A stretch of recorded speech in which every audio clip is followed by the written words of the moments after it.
Tudo bem com você? Eu espero que você esteja bem, que a graça e a paz do Senhor Jesus esteja sobre você, esteja sobre sua família e esteja também sobre o seu lar. Que gostoso estarmos aqui mais essa quarta-feira para conversar um pouco mais sobre o estudo que nós estamos fazendo desse livro aqui, Caminho a Cristo. Aí, quem sabe, estudando para ajeitar o nosso caminho, que nos conduz, essa caminhada cristã que nos conduz ao Senhor Jesus, não é isso mesmo? E já nesta noite, eu não estou sozinho para fazer isso, está aqui comigo o nosso pastor, o pastor Elias Brenha. Boa noite, pastor, tudo bem? Boa noite, pastor Hernani, tudo bem? Boa noite para você. E é sempre bom, né? Esse momento de quarta-feira, a gente está sempre com aquela expectativa, né? Porque é um momento gostoso, né? Momento de estudo, de reflexão, de oração, de louvor. Então, obrigado por você estar conectado conosco. E que bom, vamos juntos, mais uma vez, como disse o pastor Hernani, hoje em mais um capítulo desse extraordinário livro. Muito bem. E para você que está chegando agora, eu já convido você a compartilhar o link nas suas redes sociais, marcar os seus amigos aí nos comentários, principalmente se você está no Facebook, para que possamos juntos, né, alcançar mais pessoas. É o que chamamos aqui na Igreja do Nasce de Minuto Missionário, é onde você compartilha esperança com as pessoas. E enquanto você vai aí orando e pensando para quem você envia, eu convido você a juntos cantarmos esse hino, que é o hino que tem marcado as nossas quartas-feiras. Então, cante junto conosco, vamos louvar o nome do Senhor, enquanto isso você ora para que Deus te revele para quem você deve enviar, compartilhar o link de hoje.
Que hino maravilhoso, não é mesmo?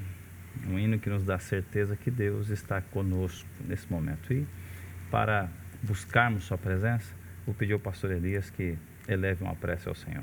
Ok. Então, onde você está, feche seus olhos e vamos orar ao Senhor. Querido Deus e Pai, muito obrigado pela oportunidade de podermos estar nesta noite mais uma vez reunidos para juntos estudarmos a Tua Palavra, para juntos entendermos melhor qual é o grande caminho que o Senhor tem para a nossa vida. Sabemos que o Senhor tem coisas extraordinárias para nos oferecer, para nos conceder.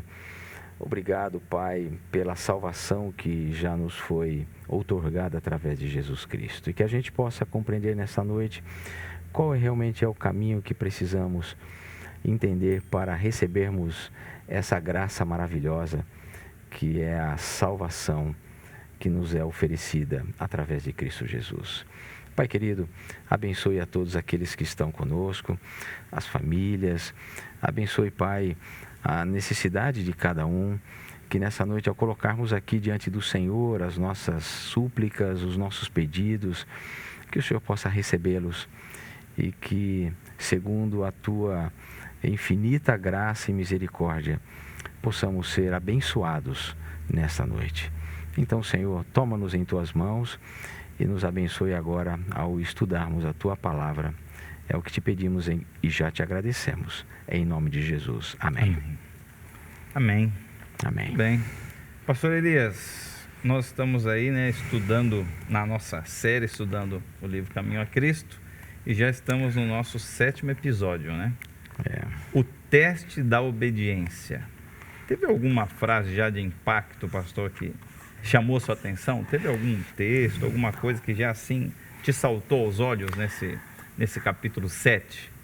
Para mim, todo capítulo é extraordinário, né? Eu tenho vontade de começar a estudar o capítulo relembrando o anterior, né? Que Sim. Foi tão bom, né? Aquele capítulo que falamos sobre a paz, sobre como podemos sentir e encontrar essa paz em Jesus.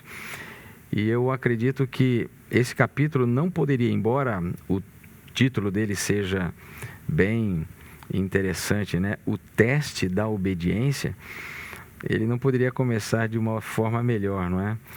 Se alguém está em Cristo, é nova criatura, as coisas antigas já passaram e eis que se fizeram novas. Então, o propósito desse capítulo é exatamente nos trazer a consciência do que é esse processo de estar em Cristo, né? O que é essa nova criatura? O que faz alguém que está vivendo essa novidade de vida? O que essa pessoa, ela recebe, o que ela oferece? Qual é o processo da vida cristã, não é? Porque a vida cristã, ela marca momentos assim muito importantes na nossa vida. Um momento é a vida sem Cristo e outro momento é a vida com Cristo. Não dá para você, pelo menos assim eu entendo, né? Você dizer, olha, eu estou em Cristo e continuar vivendo da mesma forma que você vivia quando você não tinha o conhecimento de Cristo. Então, para mim, essa é a frase assim de impacto. Eu acho que é o alicerce, né? É a plataforma aí para a gente discutir muitas coisas, porque esse capítulo, pastor Hernani, ele traz coisas assim que eu acho que a gente não consegue estudar numa quarta-feira só, viu? É verdade. Mas é interessante. Estava até aqui enquanto estudava, até marquei aqui esse pensamento. Eu vejo a preocupação de algumas pessoas em falar assim, olha, mas eu não me lembro quando eu fui convertido. Principalmente aqueles que nasceram na igreja, né? Eles não têm aquela reviravolta. Eu estava conversando com um grupo de jovens que eles são jovens adventistas de berço, são cristãos de berço, nasceram na igreja. Então, eles até estavam falando assim, pastor, nós não temos um testemunho bonito para dar, porque nós não éramos ladrões, não éramos beberrões, nós não éramos diferentes, depois nos tornamos. Não teve aquele ponto da virada na nossa vida, né? E realmente, se for pensar, tem gente que sempre teve uma vida correta. Sim. Ele nunca se desviou, não tem uma história trágica para contar, né?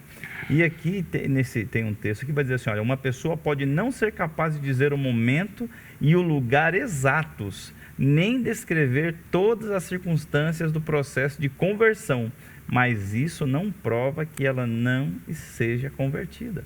Então, Deus, e eu vejo assim, e foi a minha resposta, eu vejo que Deus, ele tem uma maneira diferente de tratar aqueles que nascem na fé já, impedindo que eles tenham experiências ruins que formam memórias ruins, diferente de outras pessoas que nascem em outro ambiente e têm a conversão, são cristãos maravilhosos, mas têm memórias que sempre desanimam, atrapalham.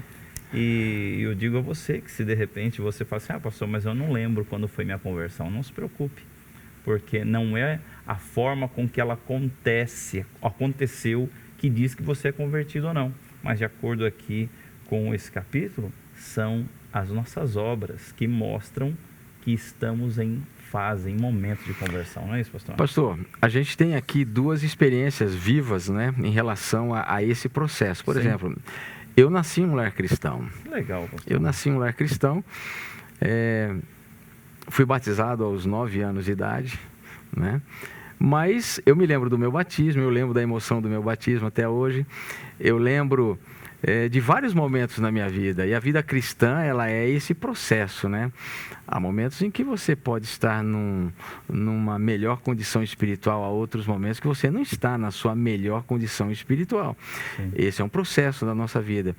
Mas eu me lembro de momentos em que eu senti profundamente uma mudança real na minha vida. Então, mas também já tive momentos em que as coisas aconteciam normalmente, mas isso era um processo, não de algo extraordinário que aconteceu, mas de algo que o Espírito Santo trabalha, né, silenciosamente na tua mente. As mudanças, elas vão acontecendo, elas vão surgindo, né? É a história de Nicodemos, né? Sim. É a história de Nicodemos, quando ele se aproxima de Jesus, e Jesus faz aquela analogia do vento, né? Eu acho muito legal isso, né? Você não sabe de onde ele vem, você sente o efeito dele na tua vida, você sabe que ele está batendo em você, não é? É aqui, olha, São João capítulo 3, verso 8. Isso mesmo. O vento sopra onde quer, ouves a sua voz, mas não sabes de onde vem nem para onde vai. Assim é todo o que é nascido do Espírito Santo. Ou seja, o efeito do vento você sente, mas você não consegue vê-lo, nem apalpá-lo, nem saber exatamente de que direção ele está vindo, né? A grande verdade é que quando nós passamos por essa experiência de uma novidade de vida, de uma entrega pessoal ao Senhor, quando vivemos essa realidade de um processo de comunhão diária com Deus, essas coisas vão acontecendo, né? Aquilo que você, de repente, tinha tanto gosto, prazer, aquilo perde o sentido na tua vida. Aquilo que era tão forte na tua vida já perde a sua força. Outras coisas começam a tomar conta. Você era um cara mais agressivo, você se torna um cara mais calmo, mais manso. Você era um cara mais, enfim, tinha pensamentos ruins, de repente você começa a ter outros pensamentos, atitudes. Isso envolve, né? Família, filhos, relacionamento, enfim. Eu entendo dessa forma, né? E eu acho que Jesus foi muito assertivo quando ele olha para Nicodemos e faz Nicodemos entender que, e aqui vem o ponto, né? Porque Nicodemos era um homem que vivia, um mestre da lei, não é? Então ele estava tão enraizado, né, nos processos legalistas da religião. E Jesus mostra um outro lado. Ele não desconsidera a lei, até porque o capítulo nos ajuda a entender bem esse processo. Sim. Ele não desconsidera, né? Mas Jesus diz o seguinte, olha, tem outras coisas que a gente precisa ver, não é? Então, qual é o teste da obediência?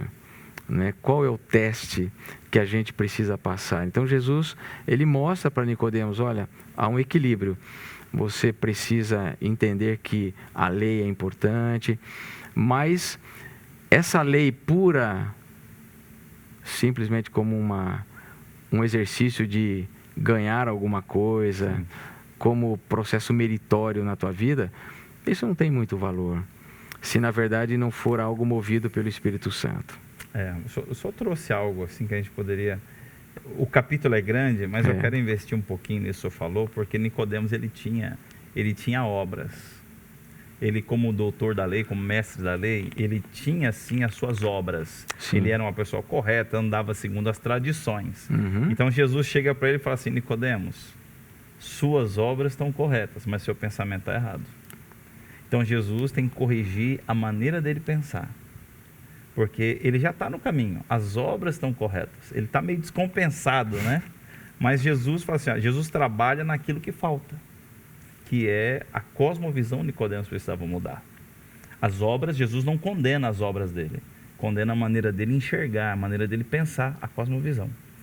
E quando a gente traz isso para a igreja hoje, também encontramos muitas pessoas sinceras que se sentem convertidas se estão obedecendo às regras. E quando percebem que elas não são capazes de obedecer como é necessário, ela sente que ela não está convertida e que Deus rejeitou. Quando, na verdade, ela está no meio certa, né? Porque é necessário a gente mudar a nossa maneira de pensar. Foi o que o senhor falou. Então, o Espírito Santo vai atuar na vida, a gente muda a maneira de pensar, para que as nossas ações não sejam apenas ações para alcançar, mas sejam um reflexo daquilo que a gente pensa. Essa questão ela é muito, muito importante, quer dizer, ela leva a gente para outros caminhos até diferentes do que o nosso capítulo 7 aqui diz, mas está me vindo à memória agora Romanos capítulo 12, verso 1 e 2, né? Rogo-vos, irmãos, pelas misericórdias de Deus, que apresenteis os vossos corpos como sacrifício vivo, santo e agradável a Deus, que é o vosso culto racional. Não vos conformeis com este mundo, mas transformai-vos pelo quê? Renovação do vosso entendimento. Do vosso entendimento. Ou seja, é essa transformação que você coloca de forma assim tão positiva que Jesus queria transformar. Ele não queria transformar as atitudes, ou melhor, as obras de Nicodemos, porque elas eram obras legítimas, mas Nicodemos estava desfocado, né? Isso mesmo. Ele tinha uma lente que era míope em relação a esse processo. Então, vale até a pena a gente entender uma coisa aqui que está nesse mesmo capítulo aqui, na página 58, enquanto você estava falando, tem aqui um pensamento que Ellen White diz assim, quem tem a prioridade em nosso coração? Em quem estão os nossos pensamentos? Sobre quem gostamos de conversar? Quem é o alvo da nossa calorosa afeição e do melhor da nossa energia? Se somos de Cristo, sempre estaremos pensando nele. Nossos mais doces pensamentos nele se concentrarão. Tudo que temos e somos será concentrado, ou melhor, consagrado a ele. Teremos o desejo de refletir sua imagem, possuir seu espírito e fazer sua vontade e agradá-lo em todas as coisas. E acho que esse é o princípio, né? Esse é o nova criatura. Esse é o processo da mudança. A gente não muda. Deixa eu falar uma coisa para você, olha. Olhe bem aqui para mim. E pense em algo muito importante. Todas as grandes mudanças, as mais importantes mudanças da nossa vida, elas não acontecem de fora para dentro. Elas acontecem de dentro para fora. Essas são as mudanças legítimas. Porque eu posso, inclusive o texto aqui do capítulo 7 fala isso, eu posso até ter aparência, né, pastor Hernani? Eu posso até ter aparência. E você pode ver muitas pessoas que não são cristãs e elas têm boas atitudes, elas têm boas obras, elas fazem boas coisas. E essas coisas são até elogiadas pelas pessoas, e as pessoas olham para elas e dizem, olha, essa é uma pessoa boa, é uma pessoa perfeita. Mas isso não é o suficiente se o teu coração não for um coração completamente devotado a Deus, a Cristo. Então, as reais e verdadeiras e significativas mudanças da nossa vida é aquelas que partem da nossa mente. O Espírito Santo trabalha na nossa mente, o Espírito Santo causa aquela metamorfose espiritual, e isso faz com que a sua atitude seja diferente, não porque você está se esforçando para fazer aquilo, mas é porque o Espírito Santo está tão forte dentro de você, e ele leva você a uma ação, e isso é tão natural que as pessoas vão perceber algo diferente na tua vida, sem mesmo que você esteja percebendo que alguma coisa está acontecendo de diferente em você. Por que você era assim, agora você faz isso? Por que você pensava assim, agora você faz assim? Por que você agia assim, agora você age dessa maneira? Esse é o trabalho que o Espírito Santo faz. Então não é a lei.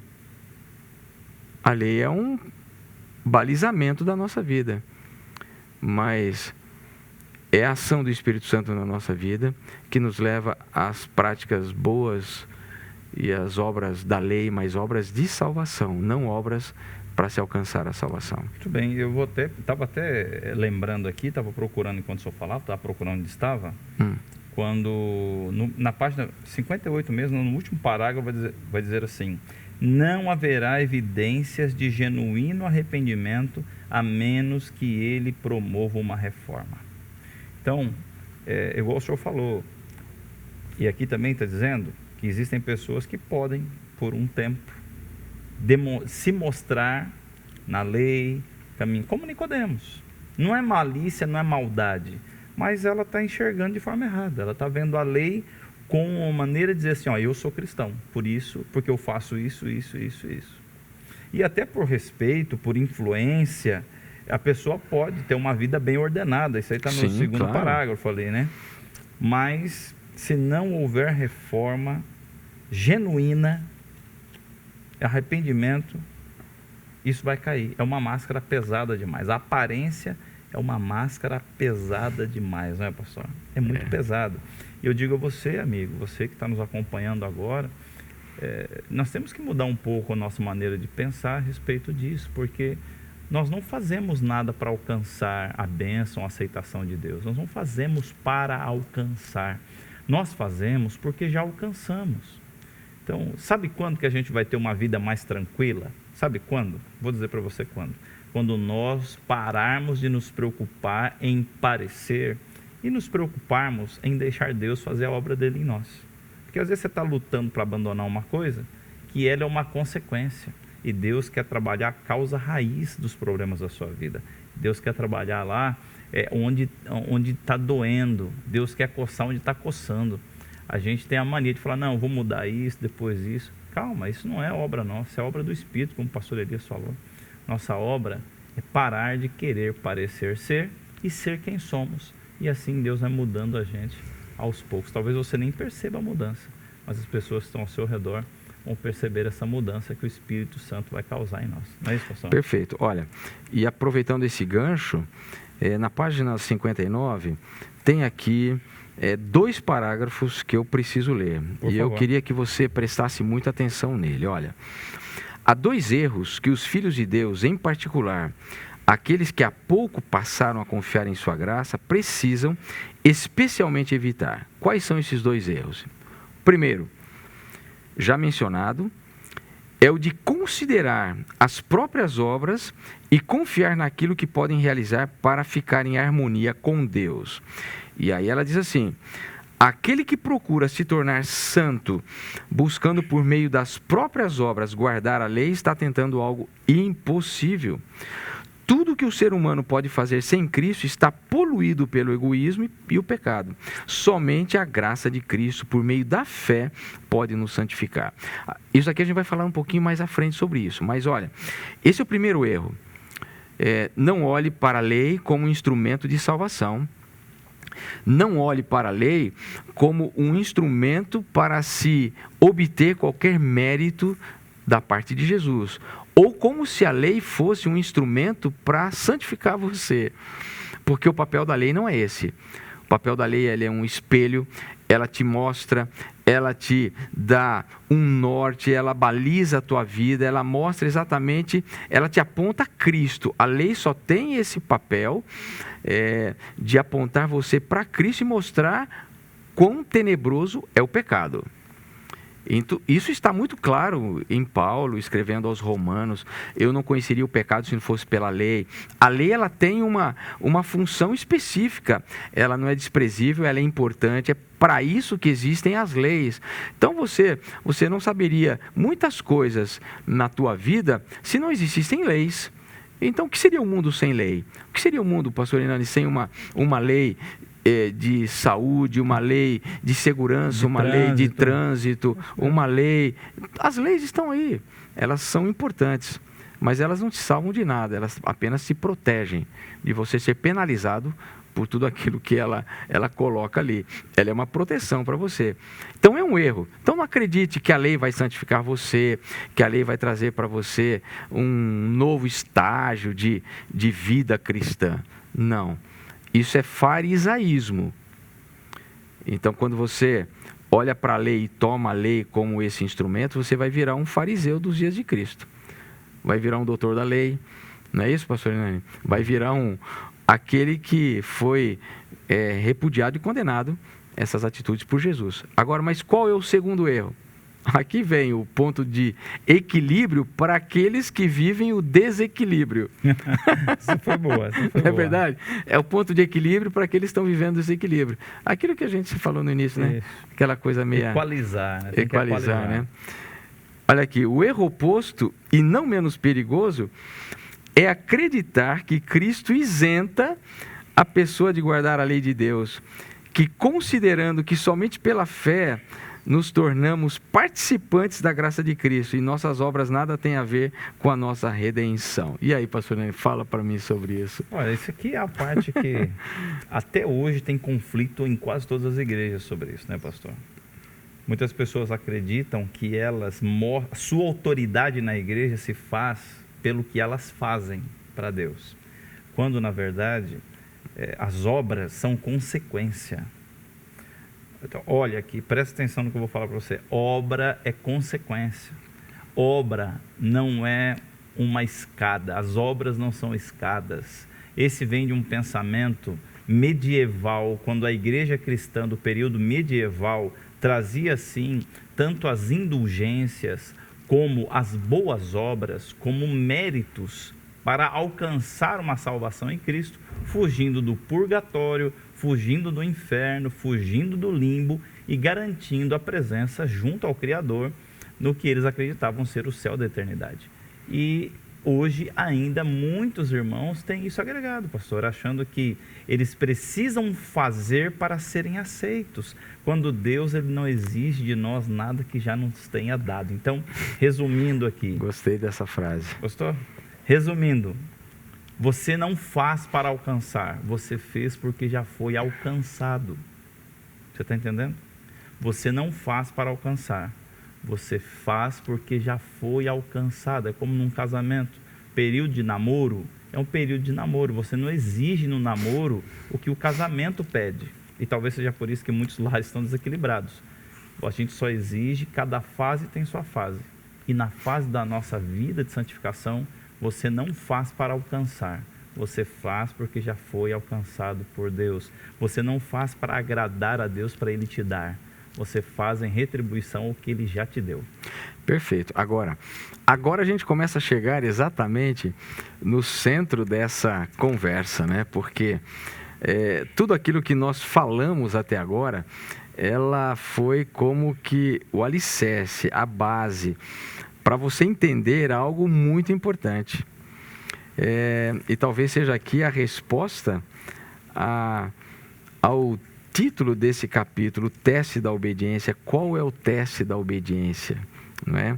Então eu vou dizer para você aqui, olha, está na página 59, no último capítulo. Mas veja que no último parágrafo, melhor dizendo. Perdão. Mas veja que a obediência não é uma mera concordância externa, e sim uma consequência do amor. Então, eu faço porque eu amo a Jesus. Eu não faço nada para conquistar o amor de Jesus. Eu não preciso fazer nada para conquistar o amor de Jesus.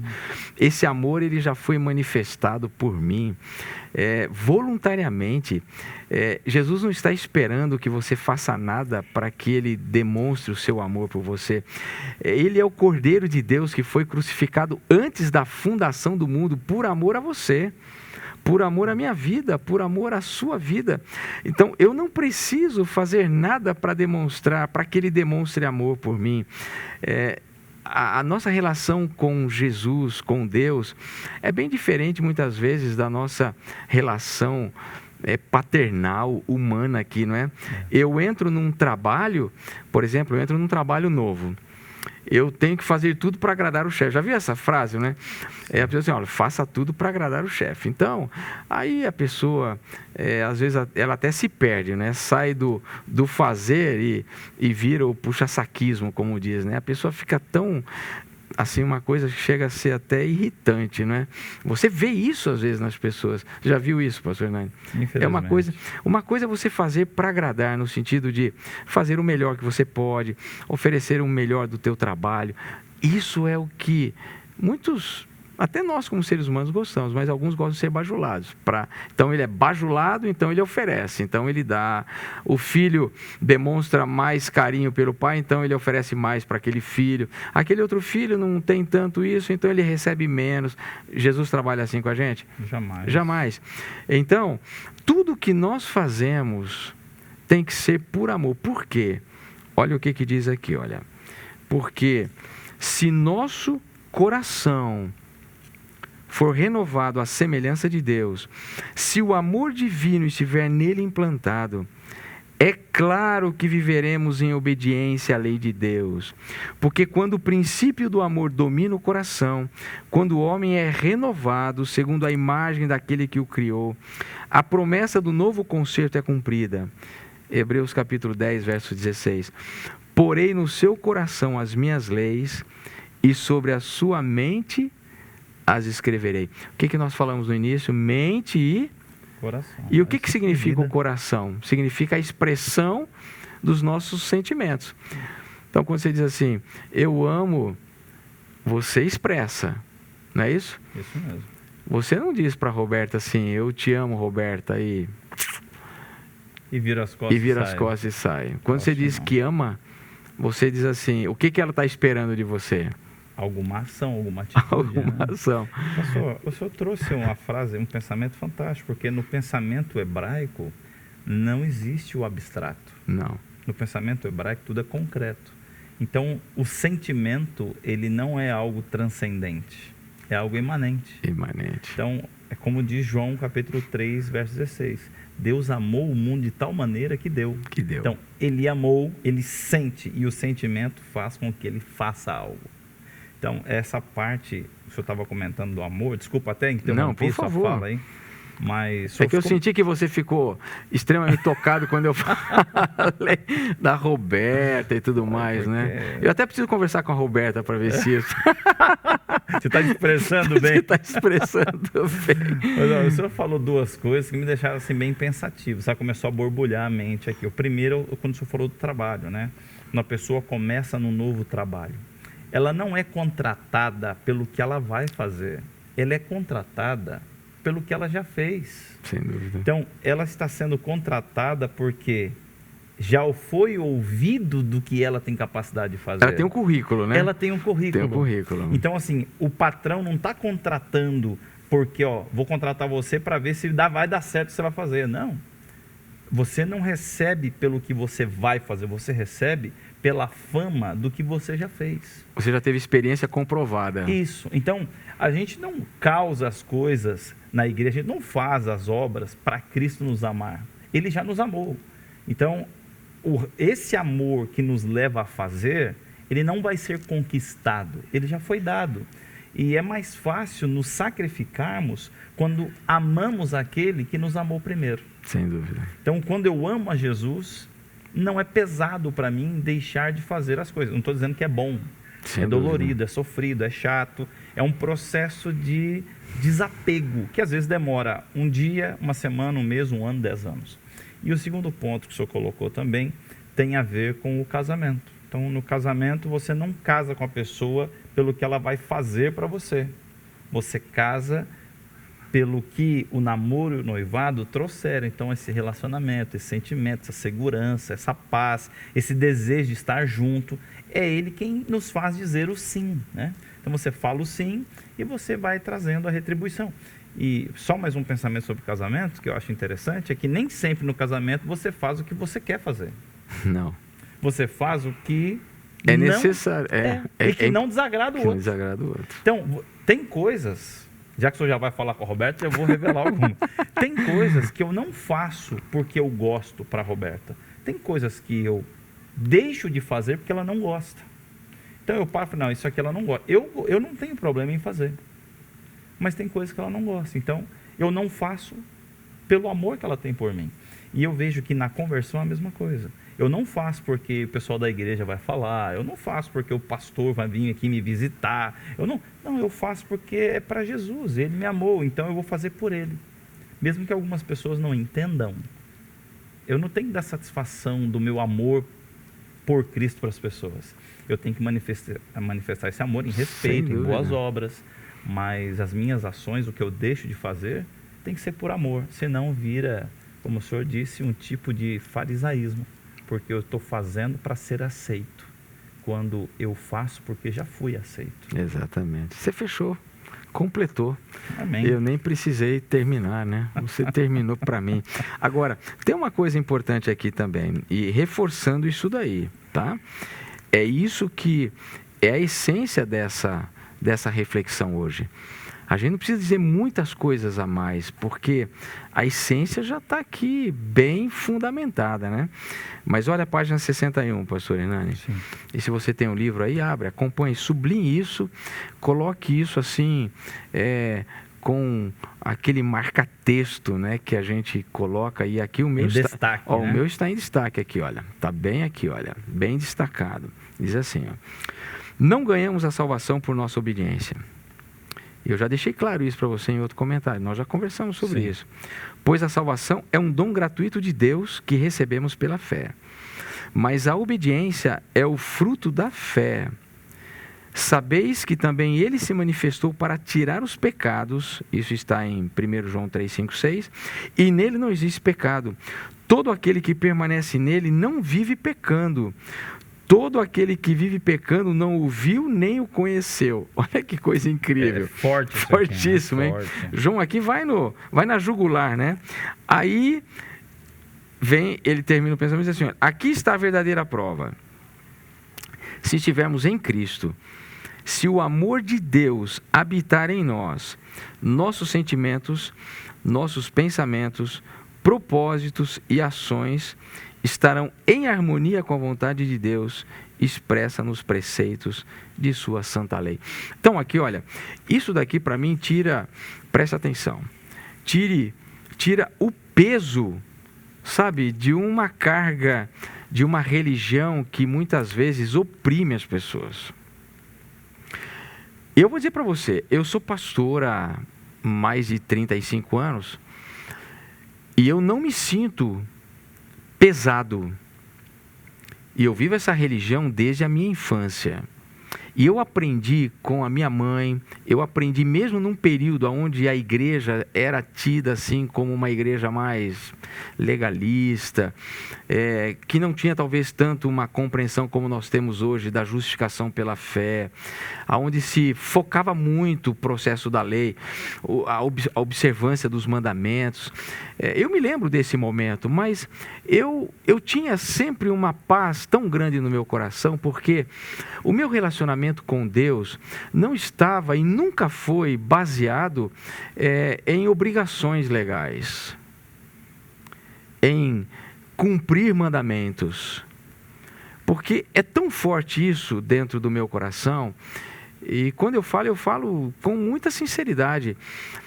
Aquilo que eu faço para Jesus não é um peso, sabe? Amar a Deus sobre todas as coisas, não tomar o nome dele em vão, não ter ídolos na minha vida, observar o sábado, honrar o meu pai e a minha mãe, não matar, não adulterar, não cobiçar, não dizer falso testemunho. Essas coisas para mim não são pesadas, porque Paulo inclusive diz isso, que os mandamentos de Deus não são pesados.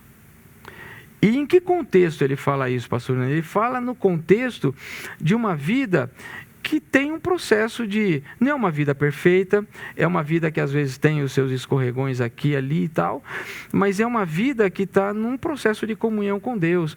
Então eu venho à igreja, quando chega o pôr do sol da sexta-feira, do sábado, que alegria eu tenho no meu coração de reunir minha família e fazer um pôr do sol e receber o sábado. E dizer que aquele sábado para mim, mesmo sendo pastor, e você acha que tem esse mesmo sentimento, ele muda.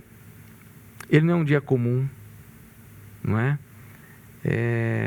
Às vezes você renega algumas coisas por amor a Jesus, isso não é pesado. Porque você olha para a lei e diz assim, olha, eu não quero cometer esse pecado contra meu Deus. Eu não quero. Sabe aquela história de Davi? Como eu poderia cometer tamanho pecado contra meu Deus? Não, José, né? Desculpe, José. Mas os dois estavam numa situação semelhante. Mas José, nesse ponto, ele está mais... Sim. Me veio à mente do Davi aí, né? Tranquilo. Mas José, diante daquele tamanha tentação que ele enfrentou, né? E tem derrubado muito. Que tem derrubado muita gente. Diz, como eu poderia cometer tamanho pecado? O que estava no coração de José? Fala para mim. Como diz aqui, né? A lei de Deus. A lei de Deus estava no coração dele. Então, a lei dentro do coração, ela vai nos tornando santos, né? E santo aqui não é aquela pessoa pura, imaculada. Não. Porque o processo de santificação é o processo de expurgo do que está ruim, que não acontece de uma hora para outra. O senhor estava falando aí, pastor, da sua infância, e eu lembrei, né? Como o senhor falou, sua infância tranquila. Eu não nasci como um cristão adventista. Eu nasci numa família católica. Sim. E eu me lembro de ter feito a primeira comunhão. E uma das coisas que mais marcava ali no professor de catecismo que nós tínhamos, era o professor Paulo. Ele era o filho do senhor Manuel, que tinha uma padaria e eram portugueses. Uau. Lá em Guarulhos. E lá no Itapejica. E eu me lembro que muitas vezes o ensino era no sentido de você tem que fazer para ser aceito. E isso, para uma criança, isso vai ficando no coração mesmo. Eu fico pensando hoje, quantas pessoas não passam essa angústia, porque na sua infância, lá na primeira infância, eles foram ensinados que precisam fazer para alcançar hoje. E eu tenho percebido, sabe, pastor, muita gente com uma fé, uma religião pesada, sabe?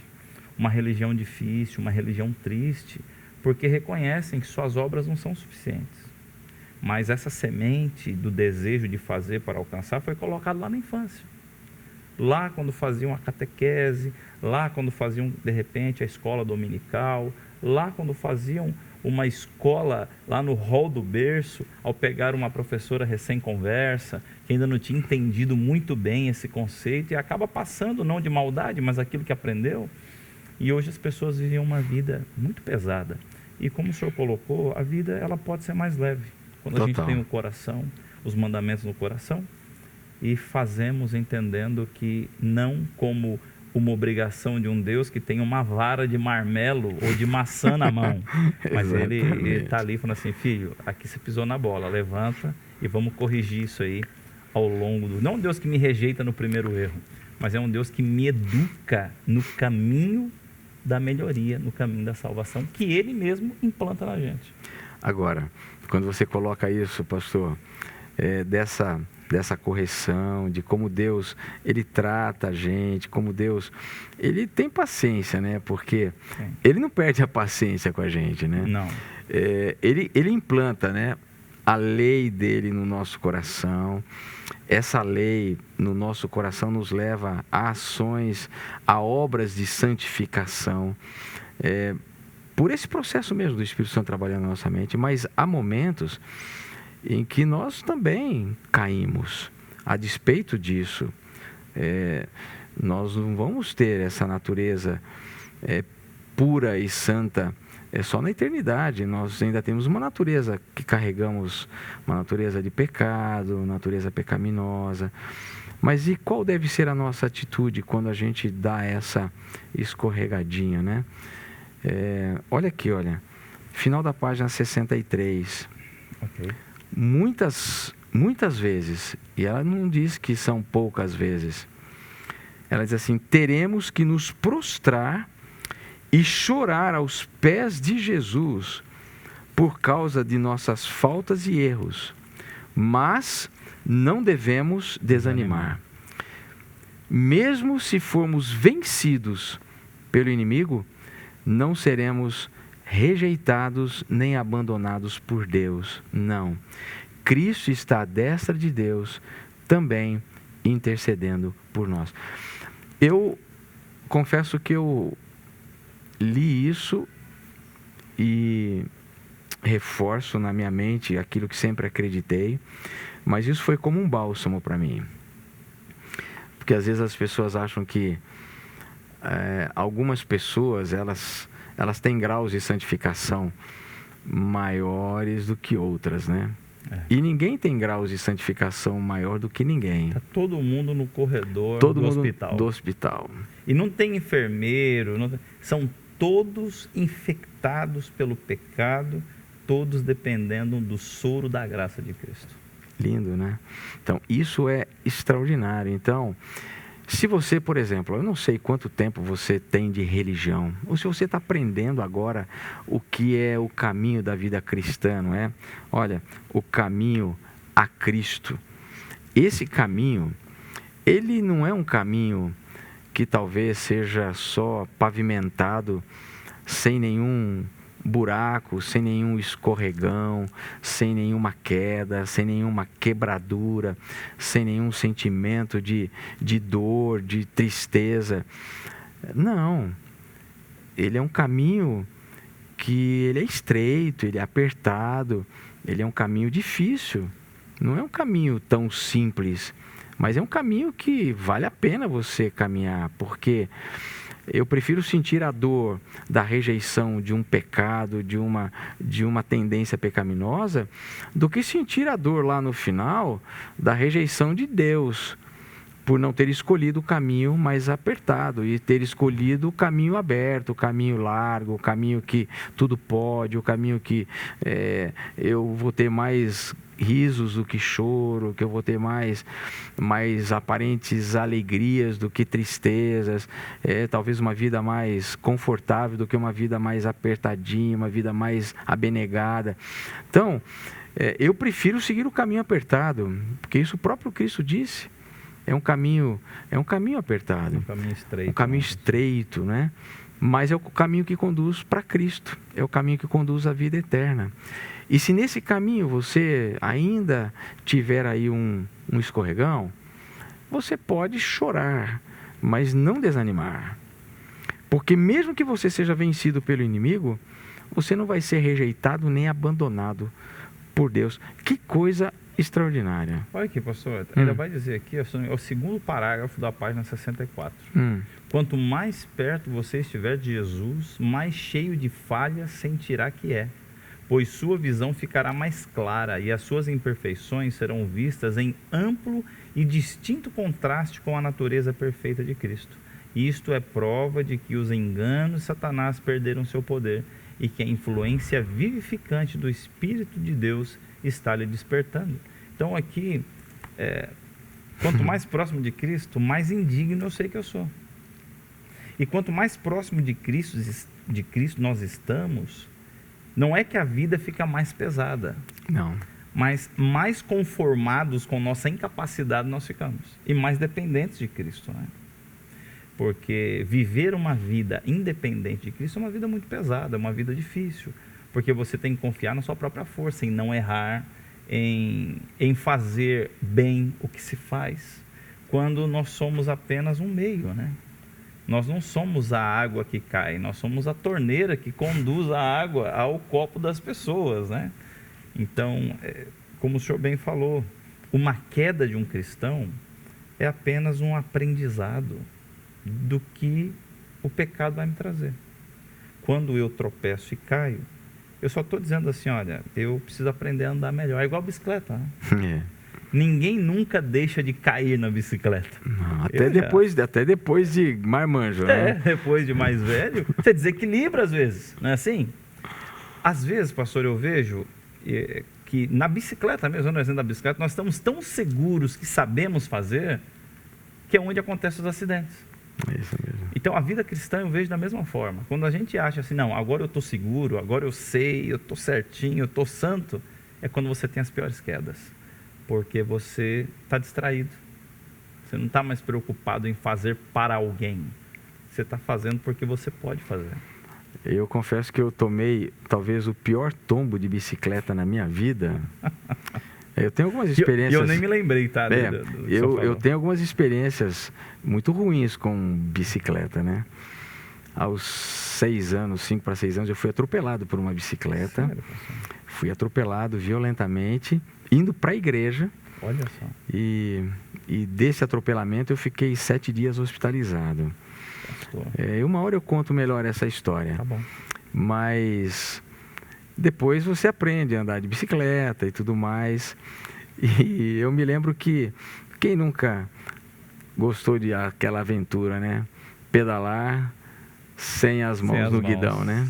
O senso de autonomia, de segurança, Controle. né? De controle, né? Sim.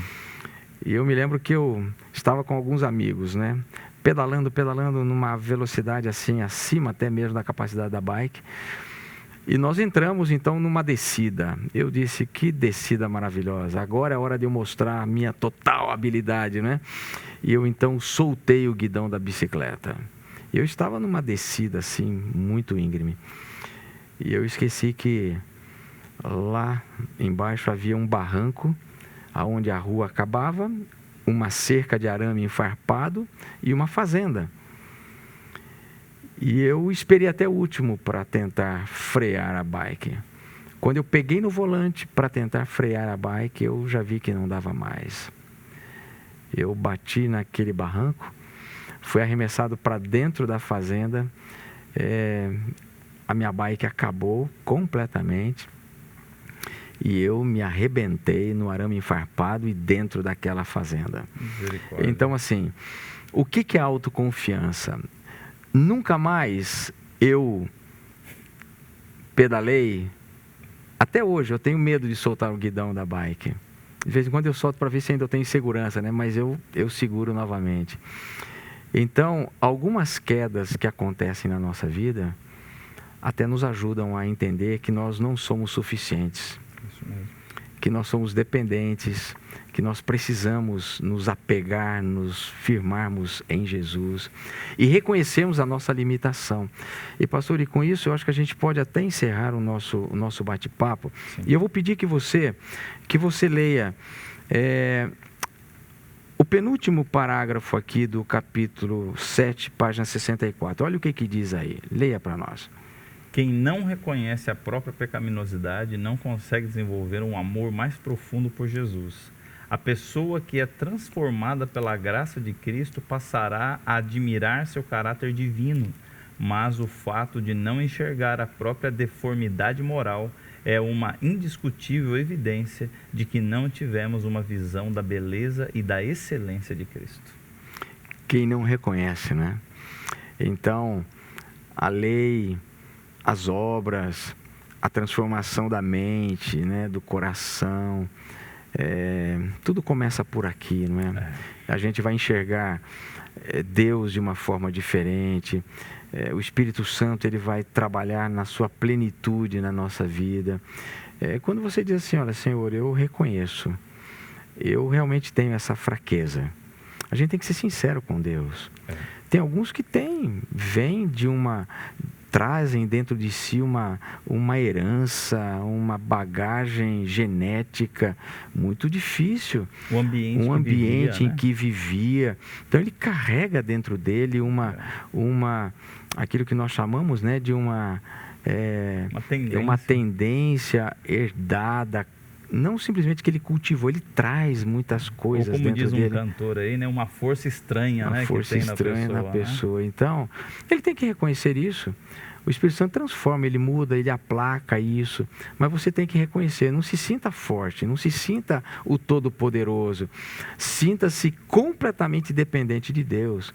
E ele vai ajudar você a vencer, a viver, e você vai passar, conforme diz aqui, no teste da obediência. Não é? Você vai ser um servo fiel, obediente e, sobretudo, alguém que vive essa experiência de uma novidade em Cristo Jesus. Amém. Pastor Elias, foi muito bom o nosso bate-papo, muito bom mesmo. Eu acredito que agregou muito valor a que eles estão acompanhando, mas eu já quero te fazer um convite. Pois não? Semana que vem, nós vamos conversar sobre o capítulo 8. Opa! Crescimento em Cristo. Olha aqui, ó. Crescimento em Cristo. Então, meu amigo, minha amiga, nós temos um encontro marcado na próxima semana, no mesmo horário aqui na igreja do NASP. Então, se você ainda não é inscrito no nosso canal, eu recomendo que você se inscreva no nosso canal, nos siga nas redes sociais, no Instagram, você pode nos seguir no Facebook e também aqui. Se inscreva no YouTube, ative as notificações. Você pode nos encontrar também nas redes sociais. Pastor Elias, se alguém quiser falar assim, olha, eu quero receber os Minutos de Esperança, eu quero acompanhar um pouco mais de perto a vida do Pastor Elias. Onde essa pessoa te encontra nas redes sociais, pastor? Opa, aí é fácil. Você pode me encontrar no Twitter, @Pastor Elias Brenha. Você me encontra no Instagram também, @pastorpr.eliasbrenha. E você me encontra aqui no nosso querido e amado YouTube da Igreja do NASP, Igreja UNASP EC. Vai lá, se inscreve e participe da nossa experiência de vida, como também da sua experiência de vida. Onde as pessoas te encontram, pastor Hernani? Você pode me encontrar também. Eu estou seguindo o pastor Elias nas redes que ele está indo. Eu estou indo aqui atrás junto com ele. Você me encontra também no Twitter, @HernaniJúnior. Você também me encontra no Instagram, @pr.hernani.júnior, e também aqui na Igreja do NASP. E eu recomendo muito que você siga nas redes. O pastor Elias solta todos os dias. Ele tem bons textos para reflexão, para meditação. Você pode entrar no direct e pedir para participar de um dos grupos que recebe quase que diariamente os minutos de esperança. E eu tenho recebido muitas pessoas pelo Telegram pedindo: pastor, eu quero participar do grupo, como eu faço? Se você pode entrar em contato conosco pelas redes, e vai ser uma alegria muito grande compartilhar com você tudo aquilo que Deus tem nos permitido fazer aqui na Igreja do NASP. E tudo aqui é feito com muita oração, carinho e dedicação, pensando em abençoar você e sua família. Pastor Elias, quais são as suas palavras de despedida para esse povo que nos acompanhou até agora? Que Deus te abençoe, que Deus te ajude a viver uma vida cristã plena, total, e que Jesus faça a diferença na tua vida, ok? Muito obrigado. Pode orar conosco, pastor, para encerrarmos esse momento? Vamos orar. Feche seus olhos e ore. Grande Deus, obrigado por esse momento que tivemos. Ajuda-nos a viver à altura do conhecimento que estudamos. Sabemos que não é fácil, ó Pai. Não é fácil negar-nos a nós mesmos, mas é necessário.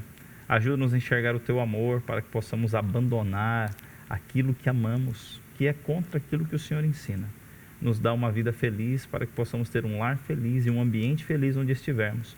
Perdoa os nossos pecados e abençoa cada amigo, cada amiga, em nome do Senhor Jesus Cristo.